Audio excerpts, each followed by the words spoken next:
خلقناكم فلولا تصدقون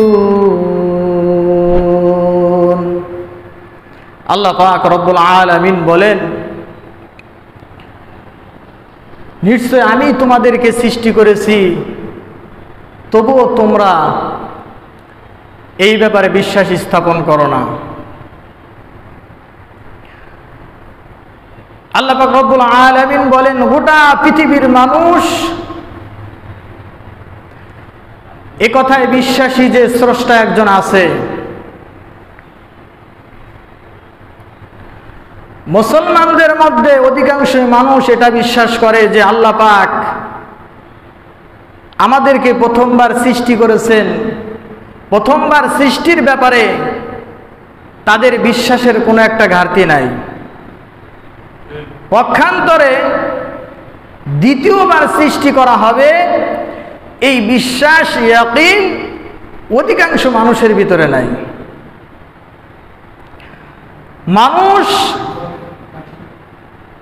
পরকালে যদি আল্লাহর কাছে হিসাব দেওয়ার চিন্তা চেতনা, আল্লাহ রব্বুল আলামিন হিসাব নেবে, আবার আমাদেরকে সৃষ্টি করবেন, উঠাবে,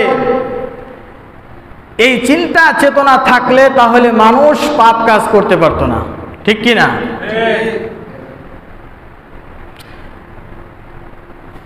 এজন্য আল্লাহ রাব্বুল আলামিন বলেন, কুতিলাল ইনসানু মা আকফারা। আল্লাহ তাআলা বলেন, মানুষের উপর লানত, সে কতই না অকৃতজ্ঞ। আল্লাহ তাআলা মানুষকে এত দয়া করে, এত মায়া করে, এত শ্রেষ্ঠত্ব দান করলেন। মুসলমান জাতি আল্লাহর কাছে তো দরখাস্ত করে নাই ইসলামের জন্য, মুসলমান জাতি আল্লাহর কাছে কোরআনের জন্য দরখাস্ত করে নাই। জন্মের সূত্রে মানুষ মুসলমান হয়েছে, এটা অনেকেই দাবি করে বা হয়ে থাকে, এবং জন্মসূত্রে তারা তাদের নবী, প্রিয় নবী মুহাম্মদ রাসূলুল্লাহ সাল্লাল্লাহু আলাইহি সাল্লামের উম্মত হয়েছে। আল্লাহর পক্ষ থেকে উম্মতি মুহাম্মাদির উপর যে শ্রেষ্ঠত্ব দান করেছেন, যে সম্মান, ইজ্জত, মর্যাদা দিয়েছেন, এটা বিনা পরিশ্রমে পাওয়ার কারণে মানুষ এ ব্যাপারে মূল্যায়ন করে না।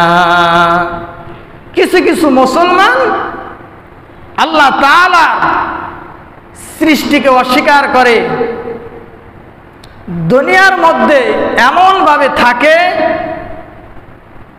বোঝা যায় কিয়ামতের দিন তার হিসাব নিকাশ নেওয়া হবে না, তাকে জিজ্ঞাসিত করা হবে না, তাকে প্রশ্ন করা হবে না।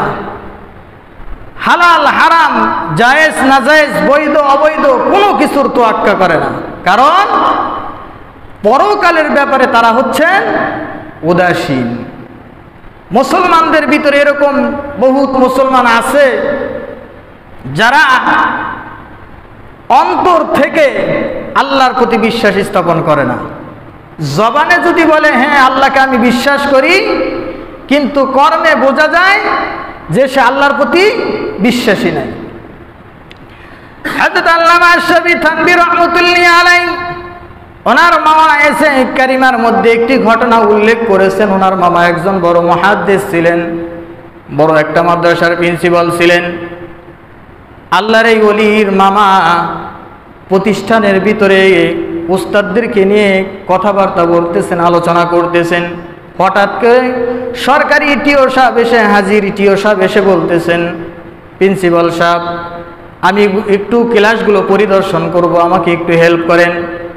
এবার টিও সাহেবকে বললেন, আপনি কোন ক্লাসে ঢুকবেন? বললেন, যে কোনো একটা ক্লাসে আমার ঢুকলেই হবে, আমি ছাত্রদের সাথে কিছু কথাবার্তা বলবো। এবার বললেন, আচ্ছা ঠিক আছে, এই ক্লাসে ঢোকেন। ক্লাসে ঢুকেই ছাত্রদের উদ্দেশ্য করে বললেন, বলো তো দেখি আল্লাহ তাআলার অস্তিত্বের প্রমাণ কি?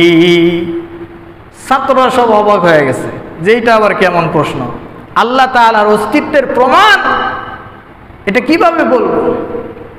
এবার আশরাফ আলী থানভী রাহমাতুল্লাহি আলাইহির মামা বলতেছেন যে স্যার, এই প্রশ্নের জবাবটা আমি দেই। তো টিও সাহেব একটু রাগান্বিত স্বরে বললেন যে আচ্ছা ঠিক আছে, আপনিই প্রশ্নের জবাব দেন। তো বলতেছেন যে আল্লাহ তাআলার অস্তিত্বের প্রমাণ হচ্ছে এক সময় আপনি ছিলেন না, পৃথিবীতে আসছেন।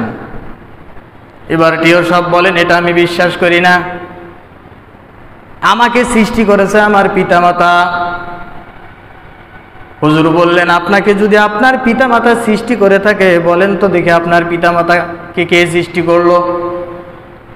টিও সব বলতেছেন আমার পিতামাতাকে সৃষ্টি করেছে তার বাবা মা, তার বাবা মাকে সৃষ্টি করেছে তার বাবা মা। এবার হুজুর বললেন এইভাবে আপনি কত দূর যাবেন? আদম নবী আলাইহিস সালাতু ওয়াস সালাম এ পর্যন্ত গিয়ে আপনাকে অবশ্যই ঠেকতে হবে, তার উপরে আপনি যেতে পারবেন না। তখন বলে এত মন্ত্রতন্ত্র আমি মানি না, আমি আমার পিতামাতার সাহায্যে, অর্থাৎ পৃথিবীতে আসার ক্ষেত্রে সর্বাত্মক ভূমিকা হচ্ছে আমার পিতামাতা। আমি মনে করি আমার সৃষ্টিকর্তা আমার পিতামাতা। নাউজুবিল্লাহ। হুজুর বললেন যে আল্লাহ সৃষ্টিকর্তা এটা মনে প্রাণে অন্তর দিয়ে বিশ্বাস স্থাপন করতে হবে। যদি বিশ্বাস না করেন আপনি বেঈমান হয়ে যাবেন। এবার বললেন হুজুর আপনার কথা আমি বিশ্বাস করি, কিন্তু আমার একটা চোখ অন্ধ,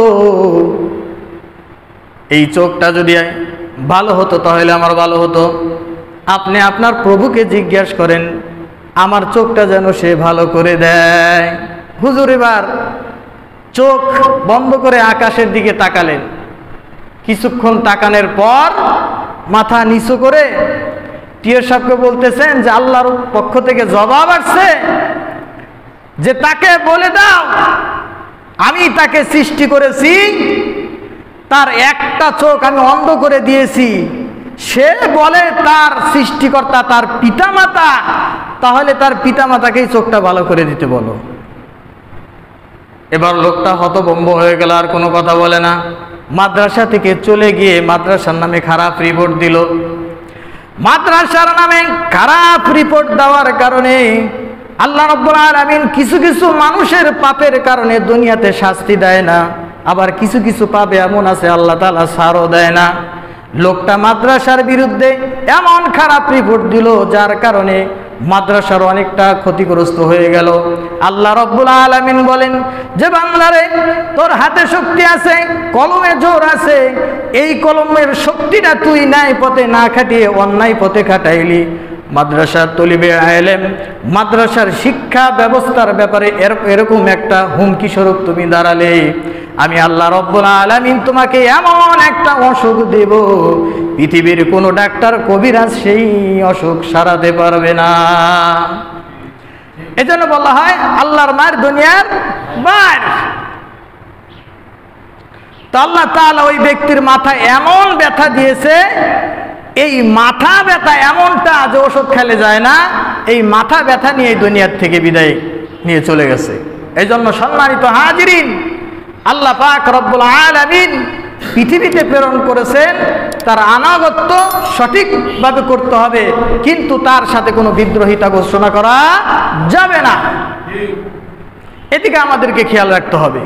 তো আল্লাহ পাক রব্বুল আলামিন আমাদেরকে সৃষ্টি করেছেন, এটার প্রতি যারা বিশ্বাস রাখেন আর যারা রাখেন না, আল্লাহ তাআলা বলতেছেন ওই সমস্ত লোক আমার অস্তিত্বের প্রতি বিশ্বাস স্থাপন করে না, যারা দুনিয়াতে উদাসীন, পরকালে হিসাব হবে এই চিন্তা চেতনাই তার নাই, তাদের ব্যাপারে আল্লাহ তাআলা বলতেছেন আফাহাসিবতুম আন্নামা খলাকনাকুম আবাসা ওয়া আন্নাকুম ইলাইনা লা তুরজাউন। তোমরা কি ধারণা করেছো যে আমি তোমাদেরকে অনর্থক সৃষ্টি করেছি, তোমাদেরকে কি আমার কাছে আসা লাগবে না? আল্লাহ তাআলা খুব সুন্দর করে বয়ান করতেছে যে হে পৃথিবীর মানুষ সকল শুনে রাখো, তোমরা যদি মনে করো যে মৃত্যুর পরে আমরা ধ্বংস হয়ে যাবে, মাটিতে মিশে যাবে, এটা ভুল ধারণা। আমি আল্লাহ রব্বুল আলামিন অবশ্যই অবশ্যই তোমাদেরকে দ্বিতীয়বার সৃষ্টি করব এবং হিসাবের কাঠগড়ায় তোমাদেরকে দাঁড় করাবো। এজন্য আল্লাহ তাআলা আমাদের কাছ থেকে হিসাব নেবে, এই চিন্তা চেতনা আমাদের ভিতরে থাকতে হবে। অন্যত্র আল্লাহ তাআলা বলেছেন আয়াহসাবুল ইনসানু আইয়ুতরাকা সুদা, মানুষ কি মনে করেছে যে তাদেরকে এমনি এমনি ছেড়ে দেব? কখনো নয়। এজন্য আল্লাহ তাআলা বলেন, লা ইউগাদিরু সাগীরাতাও ওয়ালা কাবীরাতান ইল্লা আহসাহা। কিয়ামতের দিন যখন বান্দাকে হাজির করা হবে এবং তাকে দেখানো হবে, বান্দা তখন বলবে, এটা কেমন আশ্চর্য আমল নামা, ছোট থেকে ছোট, বড় থেকে বড় কোনো প্রকারের আমল বাদ পড়ে নাই। সুতরাং সেই দিন ছোট বড় সব আমল আল্লাহর কাছে ধরা পড়বে। এজন্য আমাদেরকে